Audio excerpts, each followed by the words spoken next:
David Jolly, the other issue is that the amount of money we're sending to Ukraine is, $100 million here, $100 billion here, $100 billion there. 100 million here, 100 million there. It's smaller chunks of money. We've already been funding Israel at $3 billion anyway a year. So they are not like in that sense. But what do you make of the fact that people like Marjorie Greene and Josh Hawley are trying to pincer their way through saying foreign funding, yes, foreign funding, no? Yeah, first, I think it affirms that Republicans are not fit to be a governing party. They're more fit to be an opposition party. And at a time of great global insecurity, we're unfortunately learning that. With the House without a speaker, a nation without ambassadors, and military appointments going unfilled.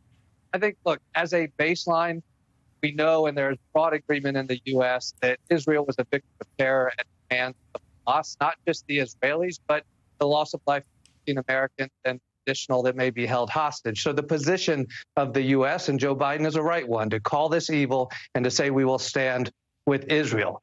That being said, Joy, my experience in Congress has told me that many Republicans today are allies of Israel out of simply a political pledge, not out of actual knowledge. They couldn't tell you the difference or distinguish between Gaza and the West Bank. They couldn't tell you about the complexities of the Middle East. They just know that in Republican politics, you prove your worth not by knowledge about the Middle East, but about intensity of your pledge to be an ally of Israel. And it's the right position, even if it's for perhaps ignorant or the wrong reasons. So to Rick's point, the similarities between the U.S. allying with Israel and the people of Israel and protecting Ukraine from the encroachment and the evil of Vladimir Putin are right in front of Republicans' faces, but they're simply too ignorant to see it. They are motivated by owning the libs and therefore no aid to Ukraine, but yes aid to Israel.